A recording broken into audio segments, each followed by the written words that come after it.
tal amigos? ¿Cómo están? Bienvenidos a una emisión más de The Essential Channel. Yo soy Isabel Inclán y hoy me encuentro con el director César Díaz. Él es el director de la película Ficción México 86, que está por estrenarse mundialmente en el Festival de Locarno, por allá en Suiza. Él nos acompaña desde Francia. Y bueno, este documental, esta película tiene mucho que ver, es una historia personal que él nos abre al público y bueno, ya nos contará mayores detalles sobre esto. César Díaz, ¿cómo estás? Bienvenido. Muy bien, muchas gracias. Muchas gracias por invitarme y muchas gracias por tenerme contigo en esta entrevista. Muy bien, pues bueno, muchas felicidades por esta selección en el Festival de Locarno, un festival muy, muy importante a nivel internacional dentro de todo este conjunto de festivales internacionales. Vas a estrenar este fin de semana México 86, es una película ficción que esta vez decidiste, a diferencia de tus producciones anteriores, decidiste dedicarla a algo más personal. Cuéntanos un poquito acerca de esta historia que habla sobre tu infancia. Tú naciste en Guatemala, creciste esta pequeña infancia en México y después, bueno, tus padres estaban involucrados en una lucha que ellos pensaban, en una lucha social que ellos pensaban que era necesaria y contigo, al lado, entre balas, huyendo y luchando contra esta dictadura. ¿Qué nos puedes comentar brevemente sobre esta propuesta tuya? A ver, a mí lo que me interesaba sobre todo era explorar la relación madre-hijo y, y en ese sentido, digamos que el contexto de la época y el contexto en el cual esta madre vive, en el fondo me sirve a mí para tensar las relaciones, ¿no? Entonces, tensar las relaciones porque para mí son dos personajes que no se conocen y que por azares del destino tienen que vivir juntos. Y no se conocen a pesar de ser madre e hijo, ¿no? Entonces, a mí me parecía interesante explorar cómo se construye esta relación, desde dónde se construye esta relación y, y cómo los vínculos genéticos no necesariamente son vínculos afectivos. O sea, tú no necesariamente, o sea, tu madre es finalmente quien te cuida, quien te da de comer, quien te educa, quien te ama, quien está contigo, y bueno, no necesariamente la persona con la cual tienes un vínculo genético, ¿no? Entonces, la exploración de esta relación o de este tema me parecía interesante, ¿no? La otra cosa que me parecía interesante también es la exploración de esta maternidad que no es una maternidad común o, no, o normal, entre comillas, en el sentido de que esta mujer o sea, tiene, tiene la certeza de que hay algo más grande que ella.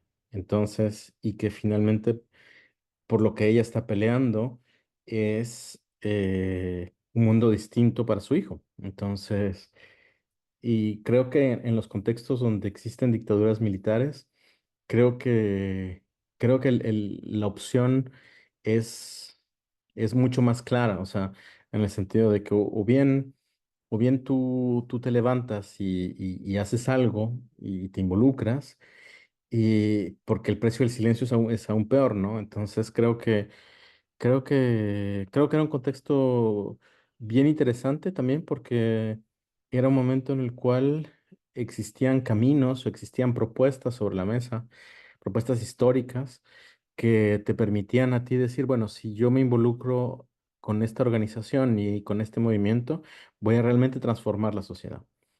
Cosa que hoy por hoy no sucede. O sea, hoy estas propuestas no las tenemos más, o sea, las ideologías se han caído, o sea, el muro de Berlín se cayó, o sea, ya hay como, tenemos como el final de todos estos sueños, ¿no? Y solo para terminar, yo tenía ganas no de construir una película autobiográfica, sino tenía ganas de construir una película sobre algunos recuerdos. O sea, mi vida es mucho menos trepidante que la vida de estos personajes. Este, y qué bueno. Pero para mí era más bien utilizar mis recuerdos y utilizar mi conexión y mi conocimiento de esa madre y de ese niño para poderlos poner en escena y para poder crear esta historia. Bárbara, Hola, una torta, por favor. claro que sí.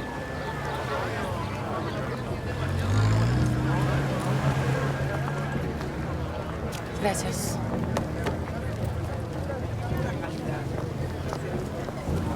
Gracias. Ustedes son dos tortas, dos refrescos.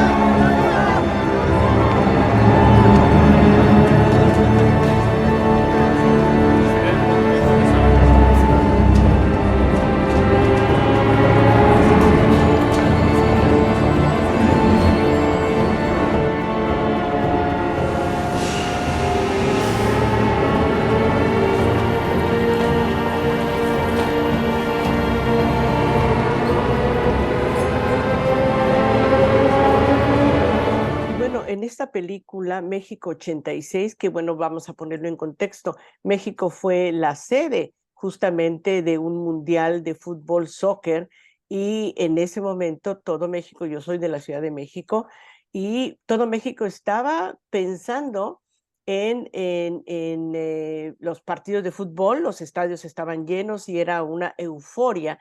Y justo en este contexto, justamente lo que estaba pasando es familias revolucionarias estaban luchando, como tú dices, por una mejor sociedad. Y bueno, pues no quiero pensar la encrucijada en la que estaba tu madre, siendo madre y siendo una madre revolucionaria. Era como atender dos hijos a la vez, ¿no? El activismo revolucionario que le demandaba hacer algo y un hijo chiquito que no entendía nada y que decía, ¿por qué no está mi mamá conmigo, no?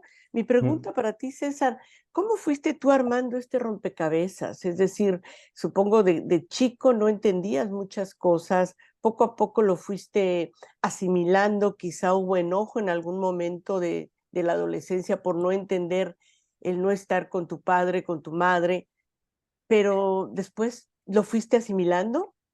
No, no, no, yo creo que en esa época a los niños se les decía absolutamente todo. O sea, no había, o sea, yo entendía absolutamente todo. Y de hecho, gran parte de lo que era interesante es que todos los chicos que estaban como en mi misma situación, porque no era uno. O sea, hay que recordar que México era también el sitio de acogida de muchas otras personas. O sea, efectivamente había muchos guatemaltecos por la cercanía geográfica, pero habían chilenos, argentinos, uruguayos, españoles, bueno, el final, la cola del franquismo, ¿no? Pero creo, o sea, a mí siempre me contaron absolutamente todo. Yo entendía absolutamente todo, o sea, entendía desde la visión de un niño pequeño, ¿no? Eh, pero nunca había, creo que nunca habían reproches o sea, por qué no estaba. O sea, yo entendía que si mi madre no estaba era porque estaba haciendo algo importante y punto. O sea, ni siquiera me lo cuestionaba. O sea, y la presencia de otras personas y la presencia y los viajes extraños y demás. O sea, no, nunca me lo cuestioné. Nunca me lo cuestioné porque sabía que también había como una cierta disciplina que había que tener y que tampoco había mucha opción. O sea, era así, punto. Y ya más tarde cuando ya pones como todos los elementos en perspectiva, dices, ah, ok, sí, eh, era mucho más complejo, ¿no? Era mucho más complejo que eso. Y entonces empiezas a entender las encrucijadas, los dilemas de estas personas, los dilemas incluso de enviar los niños a la colmena, o sea, y enviar muchos niños a la colmena. Eh, Era difícil, o sea, separarse de ellos y que alguien más los criara. Esos chicos no siempre terminaron de la mejor manera. eh, no sé, eran. Pero creo que es, pero creo que es interesante también y por eso es que la película siempre se queda en el punto de vista de ella, porque creo que este dilema es el dilema que me interesa a mí explorar. O sea, creo que si vas al punto de vista del niño, finalmente ella se convierte en un monstruo y finalmente empiezas a juzgarla como una mala madre, ¿no? En cambio, si te quedas en este punto de vista de ella, tú entiendes su dilema y entiendes cuáles son sus preocupaciones y cuáles son sus dificultades. Y eso es lo que a mí me parece en todo caso, es lo que me interesaba poner en escena. Sí, Ve a tu justamente. cuarto. Todo sigue adelante con el artículo. No estoy aquí por eso. Hace un año cayó el compañero Claudio. Un hombre firme, intachable. También detuvieron a su hijo. Cuando la Policía Nacional empezó a arrancarle las uñas al niño, inmediatamente habló. ¿Y sabes qué? No lo culpo. Todos cuidamos a nuestros hijos. Por eso no es bueno que vivan con nosotros.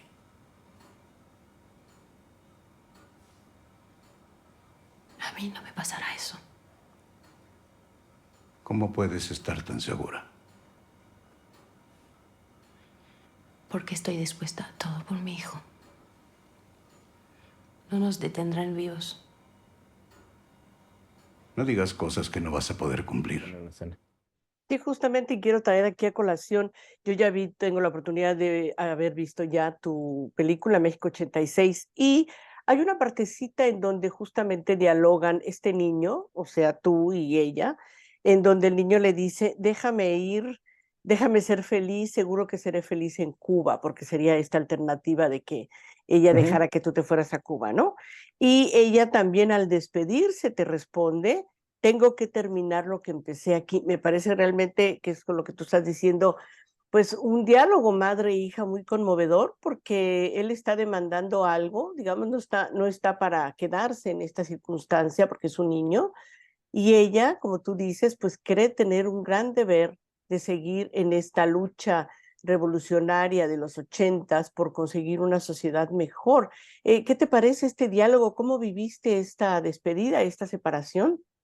Yo esa despedida nunca la viví porque cuando yo llegué a vivir con ella en México ya de una manera regular, ella ya no pertenecía a la organización. Entonces ya no habían, por eso digo que mi vida es mucho menos trepidante que la de estos personajes, porque cuando yo llegué a vivir ya, o sea, a un mundo que era mucho más ordenado, o sea, hice muchos viajes de maneras extrañas y demás, pero digamos que cuando yo ya viví en la Ciudad de México, ya no teníamos al, al monstruo aquí atrás, ¿no? Evidentemente no podíamos ver a Guatemala, eso era un hecho, pero ya no había este peligro inminente.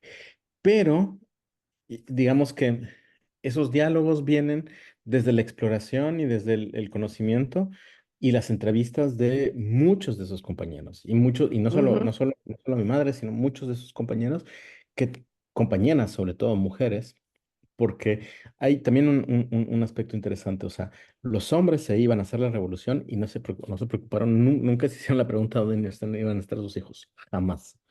Las mujeres se tenían que preocupar de saber qué hacían con sus hijos, ¿no? Entonces creo que también hay un factor ahí fuerte. Entonces, yo creo que insisto, son dos personajes que no terminan de encontrarse. O sea, hay un encuentro-desencuentro en el cual él entiende que esta madre nunca va a cambiar y que no, y más allá del peligro, el peligro inminente, porque bueno, ella también sin hablar sin spoilear la película, él vive situaciones muy, muy difíciles, pero sobre todo él no tiene un lugar en la vida de esta mujer. Él no puede tener un lugar. Y creo que eso es mucho más doloroso. O sea, más allá del peligro, saber que tú no eres la prioridad y que tú no, y que eso nunca va a cambiar. La prioridad y también que no hay sitio. O sea, no hay sitio para ti en esa vida, ¿no? Y del otro lado, ella, que está convencida de que necesita o sea, terminar lo que empezó porque eso es lo que en el fondo lo que le da sentido a su vida. O sea, esto no es un activismo banal, esto es un activismo que es lo que la hace moverse, lo que le hace despertarse por la mañana, lo que hace tener eso, sentido en la vida. Entonces no se le puedes quitar. Es como de que ella dejara de ser lo que es, y eso es imposible. Y Claro, ya debemos recordar que en dime. esta lucha justamente de ella, según lo planteas en la película, tú y ella presencian el asesinato de tu padre y parte de la lucha de ella es que se publique y que salga a la luz quién es el responsable de esa muerte. Claro, claro. Y justo, bueno, en la película lo demuestras como una semillita que ella logra hacer, es que precisamente una revista, la revista Proceso, una de las revistas más importantes del momento en México, logra sacar a la luz esta injusticia, ¿no? Sí, sí, sí. Y eso me parece importante, porque además ella, o sea, por lo menos, digamos que dentro de este proceso transformador o este proceso de, de reivindicación y de justicia, existen pequeños pasos, como los pequeños pasos que habían en ese momento, ¿no? Eh, pero yo creo que o sea, el convencimiento que ellos tenían, el convencimiento que yo recuerdo que se tenía, era un convencimiento profundo, y era un convencimiento profundo de lo que estaban haciendo. Y en el fondo yo creo que para transformar nuestras sociedades necesitamos personas como ellos. O sea, dándole like en Facebook a las manifestaciones y reposteando cosas en Twitter, las cosas no van a cambiar. Ajá. Para tener transformaciones profundas, en algún momento tenemos que poner el cuerpo, ¿no? Y el problema es con qué pones el cuerpo, ¿no? O sea, bajo qué contexto pones el cuerpo. Entonces, yo sí creo que para las transformaciones sociales necesitamos personas involucradas de esa manera. Si no, no existen, ¿no? Claro que sí. Y bueno, tú como hijo de una mujer revolucionaria, estamos hablando de los años 80, pues ella luchaba contra la dictadura de el presidente de Guatemala en ese entonces. Y yo quisiera, bueno, traerte a los días de ahora, César, ¿cuál es tu opinión respecto a lo que está sucediendo ahora en Venezuela? Difícil porque por un lado creo que existía un sueño y una voluntad transformadora hace mucho tiempo y creo que el grave problema es cuando el caudillismo y la concentración de poder termina en una sola persona y bueno, lo vimos un poco con la Revolución Cubana, lo vemos con la Revolución bolivariana, que digamos que las buenas intenciones estaban ahí, pero cuando tú resumes esto a una única persona y es esa única persona quien decide, creo que hay algo que se rompe y que no puede continuar. Entonces, al final de cuentas, eh, o sea, creo que hay una elección, una elección y hay como muchas informaciones en este momento que nos hacen pensar que hubo trampa, que no realmente no ganaron. Entonces, eh, me parece difícil, pero creo que el problema, más allá de esto, que es algo o sea, puntual, viene del hecho de concentrar el poder en una única persona. Y creo que incluso eso, había un dicho que decía, tenemos que hacer la revolución dentro de la revolución. Entonces, la revolución tiene que ser un proceso continuo de transformación, incluso dentro de ella. Y para eso, pues necesitamos tener bases populares, necesitamos tener órganos de consulta, necesitamos tener lugares mucho más horizontales y no esta cosa absolutamente vertical, ¿no? Entonces, a mí me parece triste porque también hay un sueño detrás de millones de personas y que se va rompiendo, ¿no?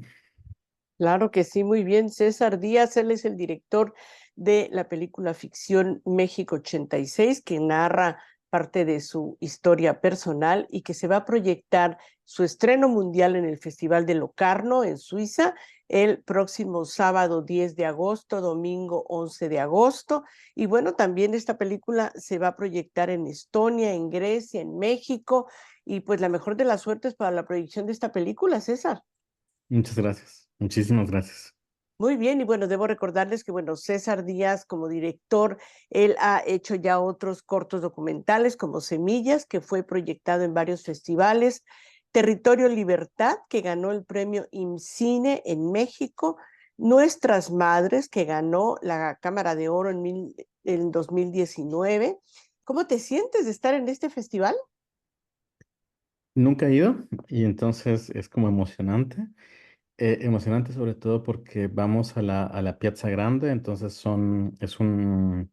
es un cine al aire libre con 8,000 personas, entonces parece que las proyecciones en este lugar son mágicas, Ujú. entonces, eh, pero sobre todo creo que para mí llega un punto en el cual las películas tú necesitas compartirlas con el público, o sea, pasas demasiado tiempo entre la escritura del guión, el rodaje, la postproducción y demás.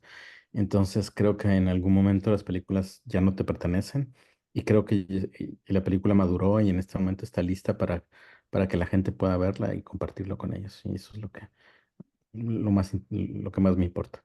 Muy bien, Entonces, César, muy pues emocionado. muchísimas felicidades por esta selección en el Festival de Locarno y estoy segura que seguirás haciendo muchas más producciones con este que yo llamo Ojalá, este toque latino, ojalá. esta huella que llevamos muchos de nuestra historia latinoamericana y esperamos, bueno, verte en algún momento por acá en el Festival de Cine de Toronto.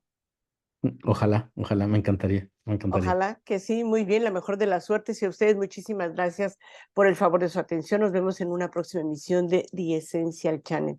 Gracias y hasta entonces. Hasta luego. Hey.